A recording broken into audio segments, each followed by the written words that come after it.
Hey guys, it's Tnt here with another video for this time, and we're going to be doing our AEW Double or Nothing 2021 pay-per-view review. And you kind of expected this, since last time I wasn't able to do a Revolution because I kind of got hold of it a little bit, and I don't know, just a bunch of things going around in my head again. Just like last time, we're going to do it this time. We're going to do Double or Nothing a review of Double or Nothing in 2021.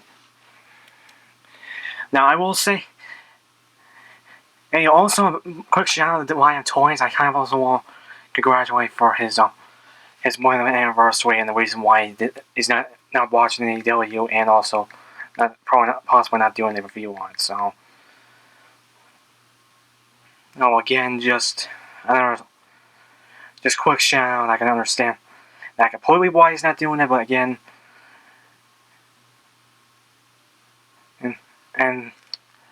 And so I'm just gonna step in a little bit and just do the review and the predictions and everything like that. But again, I'm usually just doing that in general. But all in all, this pay-per-view was just great. And again, just having what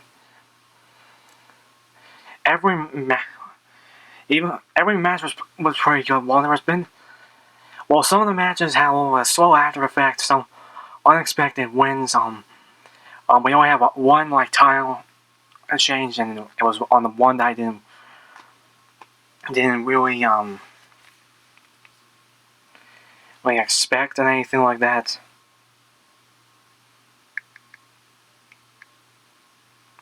And all that, and they also tonight they announced both the next pay-per-view which is All Out, and where it's gonna be. It's gonna be Chicago yet again. And on September 5th. And then we got Full Gear that's going to be on November 6th in St. Louis. I'm hoping maybe I can go there. I don't know yet. But on the plus point, like I said, well, there was a few matches and some unexpected endings and stuff like that. I don't know. And I can't even say my full prediction and even win, besides maybe most of the matches for the predictions I actually predicted well, and then some I didn't predict well. But again, let's just stop talking and let's move on with the first match on the card. Okay, just quick for a little bit. I completely forgot to say this during the first part, but the first match, as was on the pre-show, it was Serena Deeb versus Riho for the AWA. The NWA Women's Champion. I don't know why I keep doing that. And Serena Deeb retained against Riho. I will admit I did miss that matchup because I was filming my review for the Young Bucks Series 1 figures, which I think I'm gonna just go ahead and just upload it. Maybe it won't take too long. I will admit maybe my predictions will be posted after midnight, but again. It's mostly because, again, because the show went on longer than expected. Yeah, but now just to add that in a little bit, now let's move on to the first match of the show. Matchup on the show. Which the first matchup on the card was the one I kind of expected to be first, and that was Hayman and Paige versus Brian Cage. And this matchup was a pretty good one to start out the show. Well, I thought there was going to be a sleeper match. This had a bunch of just twists and turns into it. We had a bunch of things happens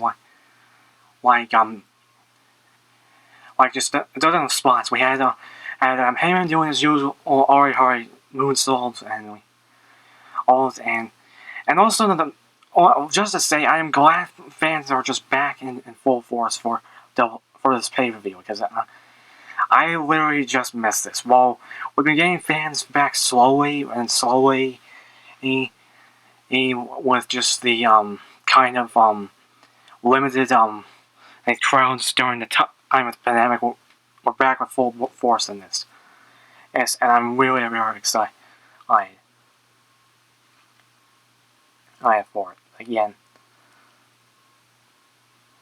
And for the most part, I pretty much still like this match. We had the moonsault from Hayman. We had a avalanche F5 by Brian Cage.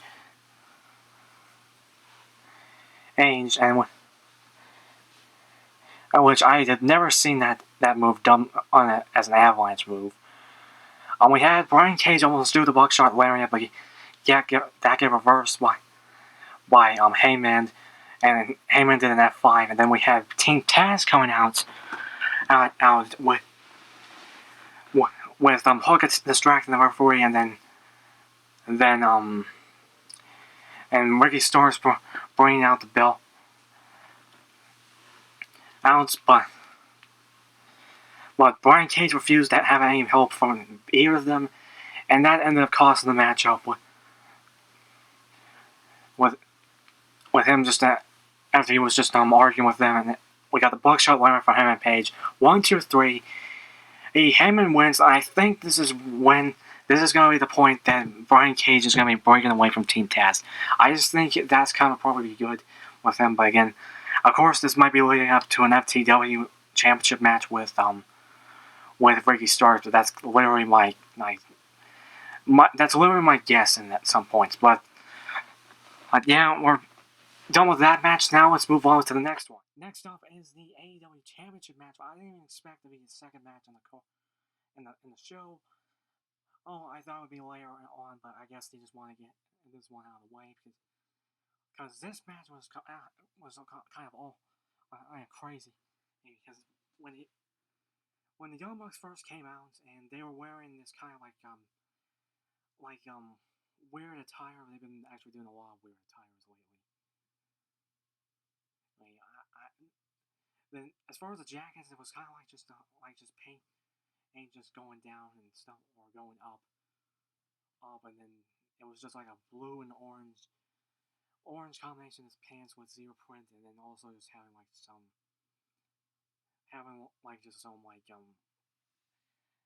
labels with saying Titans and pockets and then champions and stuff like that. But Moxley and Kingston were going at it with the Young Bucks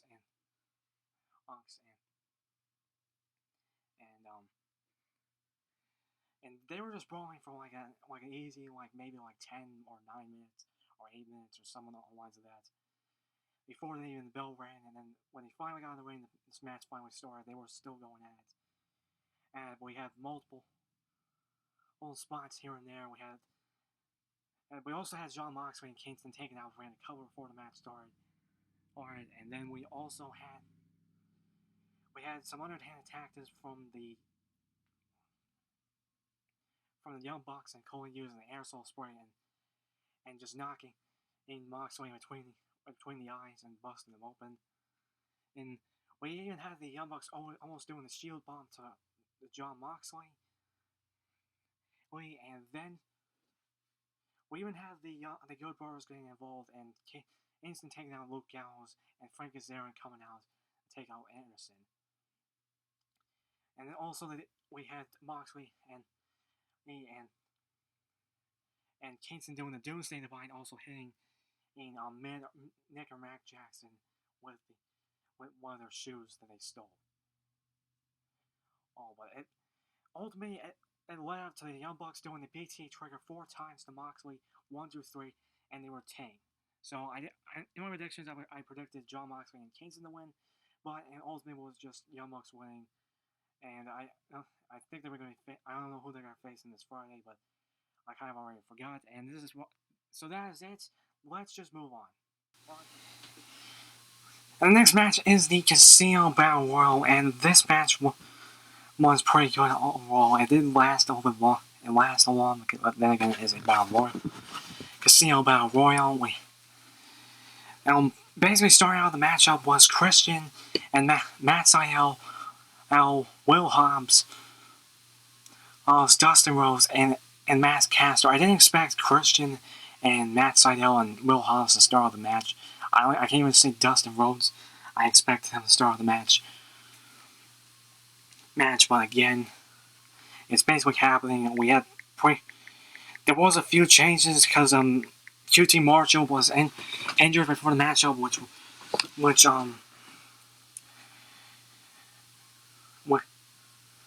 Nick Toriel replaced him. With Sir Pentago replaced the Blade, and which I can't even say he lasted too long because he was only by 10. But the strangest thing is Matt Sydal and Max Caster was eliminated, and before the next step was eliminated. I didn't expect, and Matt Sydal was eliminated by Max Caster first. So yeah, I'm gonna admit that was strange in general. And then we come with, and believe me, it's just right after that, Penta came out wearing a sick Nick Joker attire. I will say it now. I'm not gonna go. I can't go too much in this. But yeah, Anthony Owens came out. He was eliminated by the Varsity Blondes. Brian Pillman Jr. was eliminated by Private Party. And Griff Garrison was eliminated by Matt Hardy. But it led down to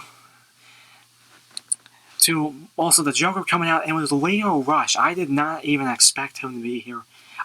Making his AEW debut, but as far as I know, I don't know if he's fully working with AEW or this is just like one-off appearance. And I am just literally guessing at this point, but sadly he was eliminated by 16th by Matt Hardy. And then it led down to like Christian and Private Party, and Matt Hardy and Jungle Boy. And Jungle Boy also eliminated Penta. But Mark Quinn was eliminated by Christian Cage. Isaiah Cassidy was eliminated by Jungle Boy. And Matt Hardy was eliminated by Christian Cage, leading to Christian and Jungle Boy going at it. And it ended up with. And Jungle Boy eliminated Christian, him gaining the opportunity to face the AEW Championship, which I'll explain later on. As far as this matchup, this was pretty good. I did not expect Jungle Boy to win. He was one of my choices, but again, it was just very, very, very, very unexpected. I will say that. Very surprising. I'm just going to say that now. But that is it. Now let's move on to the other match on the card. So now going on to the next match, which I'm not gonna go too long because, like I said, I'm already feeling I'm going long enough, and then also you're looking at graphics. So we got the USA versus UK matchup with Anthony Ogogo versus the American Dream Cody Rhodes, and believe me, I did miss the entrances because I was busy again checking out my upload and everything, and I'm already feel like I'm gonna be wasting enough time as it is. But this match was back and forth. In some cases, I thought Cody, the match would be stopped by Anthony Ogogo's gut body blow and stuff like that. But again, it was still back and forth. We had the figure 4 lock with Cody locking in on Anthony Ogogo. We had just like multiple shots, like with Cody going after the right hand and stuff, and also he was wearing this cool USA attire, obviously, but it was still very cool. We had QT Marshall getting involved in Orton Anderson about just take QT Marshall's head off. But leading out the end, this match ended with not a crossroads but a Verta Breaker, which was very brutal. And then 1, 2, 3, Cody wins. And yeah, I actually predicted this one. Cody was going to win. And yeah, he also goes to the crowd and celebrates with the fans and stuff like that. But yeah, that's practically it. I don't want to go on, like I said, I didn't want to go on too longer because I already feel like I'm going long enough.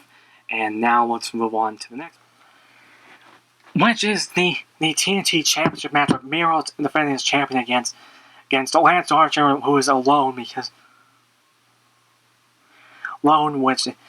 because of during the fan fest yesterday, and Miro just attacked Jake Roberts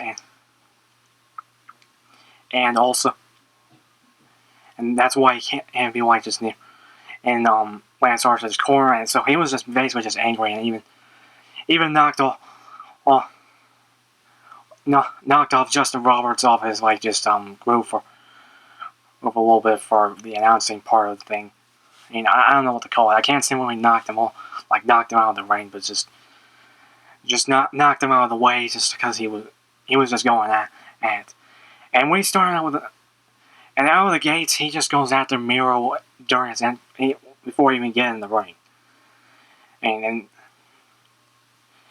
the match starts, and he's just going after it. He does his tightrope moonsault, old school moonsault, whatever we call it. All it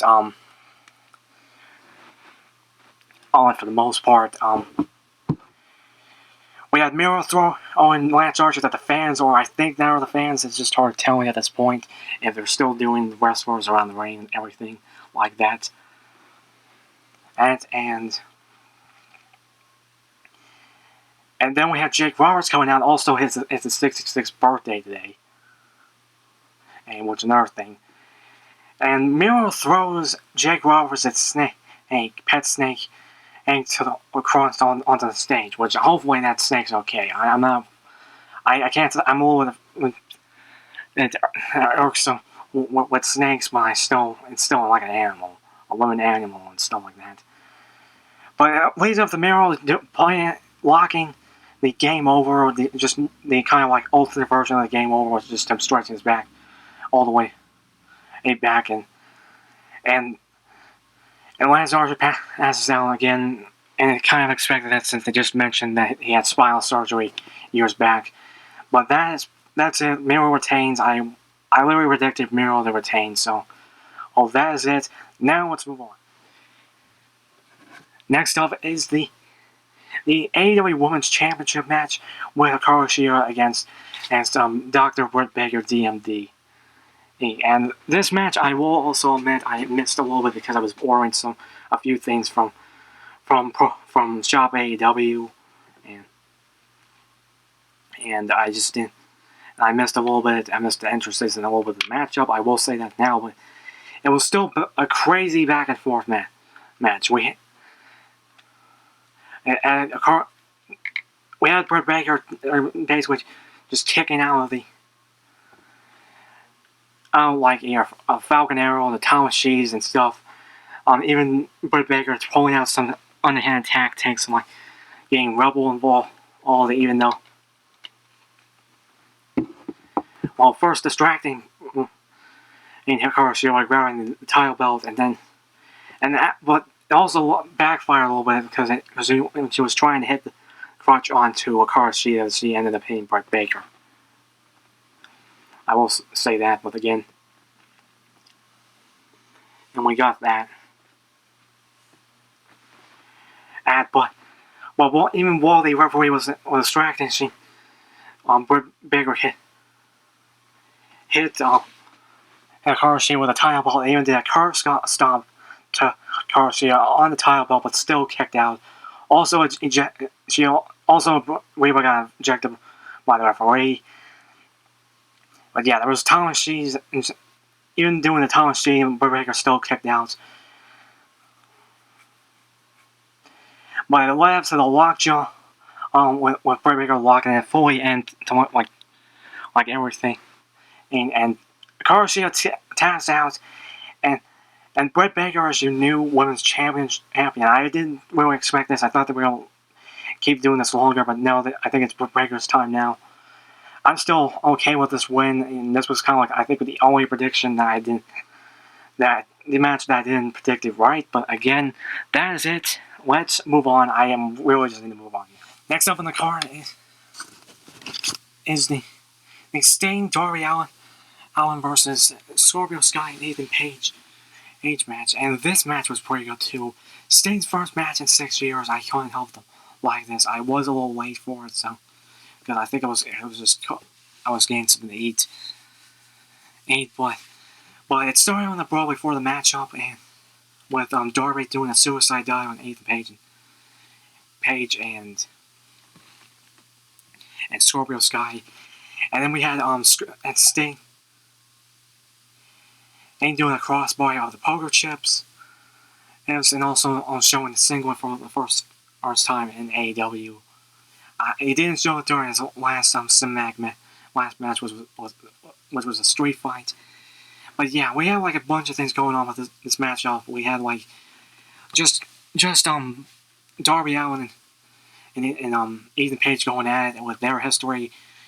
With Ethan Page throwing in Darby from the ring into the crowd, and basically during the independent scene, during a match they faced each other, or Ethan Page put Darby in a body bag and hit him with a shovel, which caused a fracture in his skull.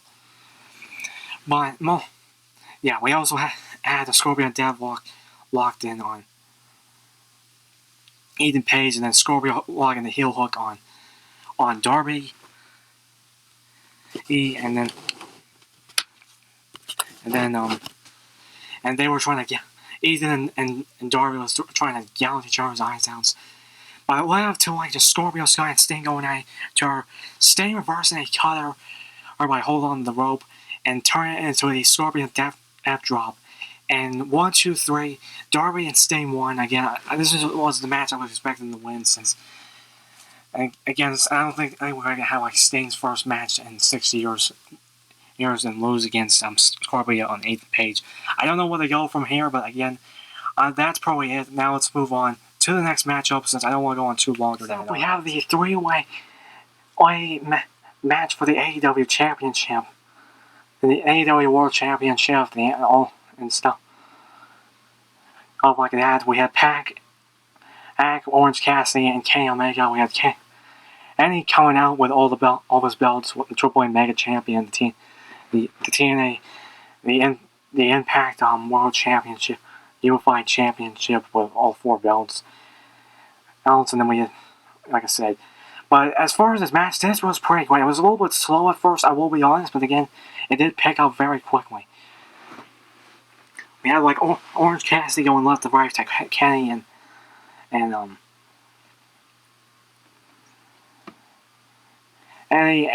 Pac, and we had just Pac going after everyone, each of them. We had Kenny just going through like a few times, even trying to like just avoid conflict, not conflict, mostly just avoid both of them.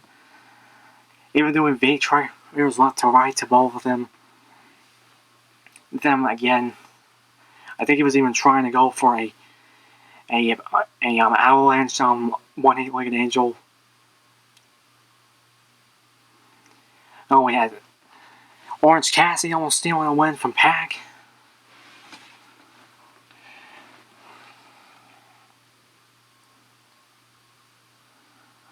And then we had Orange Cassidy kicking out. We had Kenny Omega taking out the referee. And then hitting Pac with all four of his title belts. We had a Triple Mega Champion, we had a TNA World Championship, we had the Impact World Championship, and then finally he hit with the AEW Championship. But then Orange Cassidy was able to do the beach break to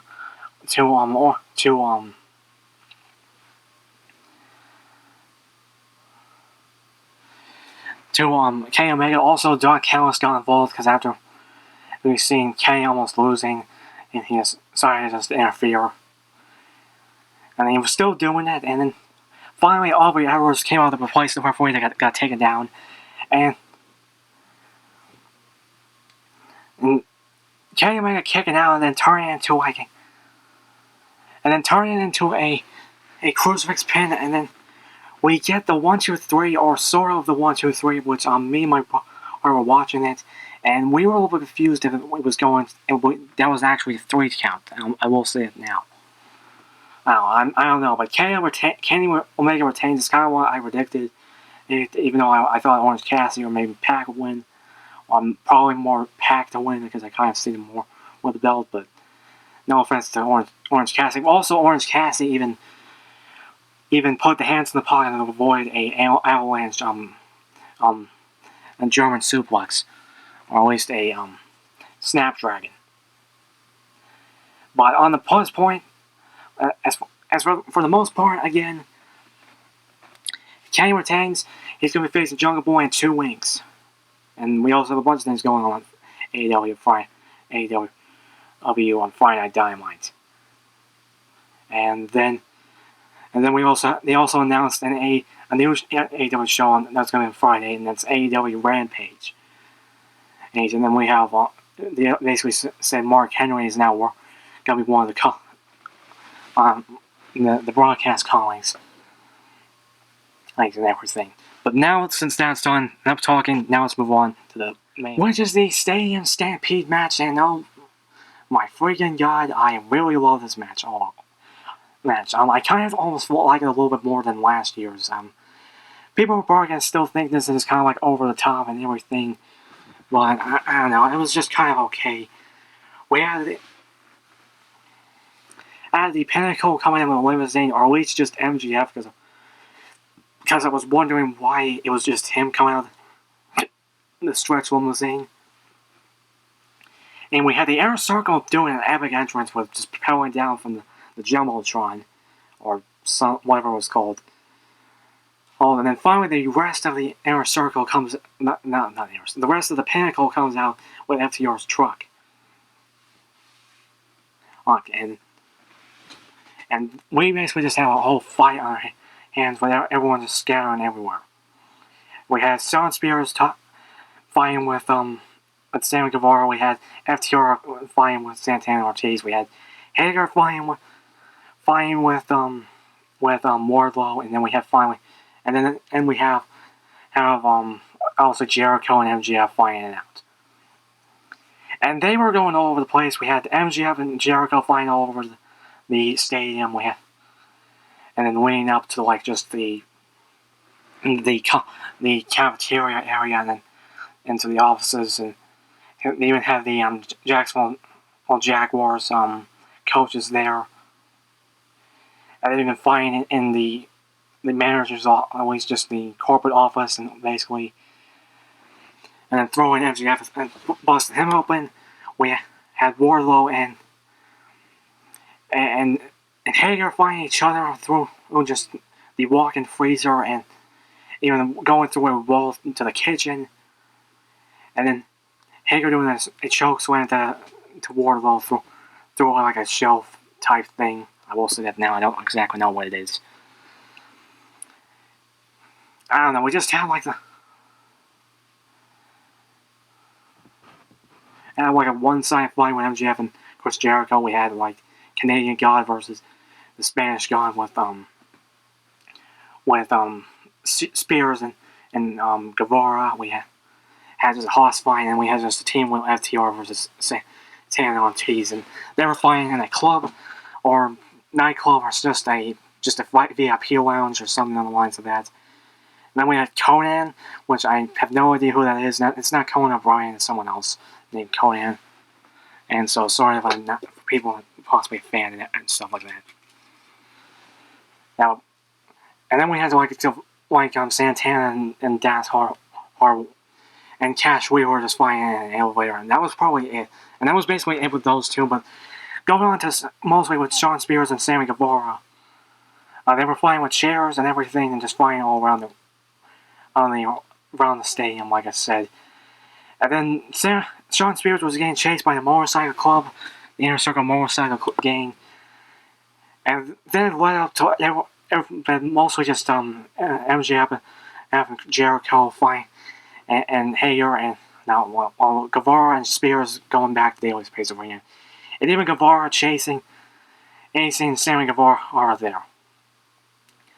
Yeah, but it led up to just a fight out with Sammy and Spears, and doing the GTH, which obviously means go to hell, to Spears, and doing a curse onto Spears onto a chair. And in the 6:30, 1, 2, 3, Inner Circle wins. They stay together, and that is basically it. We have Inner Circle celebrating, and that's it. The show ends, and like I said, this show was pretty great. It might even top last year's Double or Nothing. 3 years of AEW, and it's still great. While it has some mad parts here and there, I will say that now it's not great and everything. and stuff like that. And you can obviously just turn back to like Orange Cassidy, but I still basically just love in general. I've been watching all the pay-per-views since last year's Double or Nothing. I did have like a little period of time when I wasn't watching the pay-per-views and just looking at like the results. But I'm glad to watch pay-per-views now, and I'm also gonna keep doing it forward from like All Out. But possibly go into Full Gear when it comes to like St. Louis, since it's gonna be in St. Louis. And yeah, like I said, I pretty much recommend buying it just to see it in it for yourselves. But that's probably it. Again, like I said, I pretty much like this pay-per-view overall. Again, it had some like slow parts here and there, but it's still, the payoff was still good. And that is it. Remember to like this video, comment down below what your thoughts of AEW Double or Nothing 2021. Was it great? Was there some mad parts? Did you like it? Was you all in the middle ground of it? It's like that and stuff like that. And did you think that Orange Cassidy got robbed of the championship, or was it an actual 1, 2, 3, and I just miscounted it? I'll probably be going back to watch that match. I probably recommend people to go back to watch that match just to make sure. But yeah, remember to subscribe, tap the bell. More videos coming soon. I'm probably gonna be done after this. While I'm recording this, I'm also uploading the Young Bucks review, and then I'm also. And so this is the last video I'm going to be doing as far as at least until I go to bed. But that is, and this is Ice 15, the Golden Warrior. We're kicking out of here.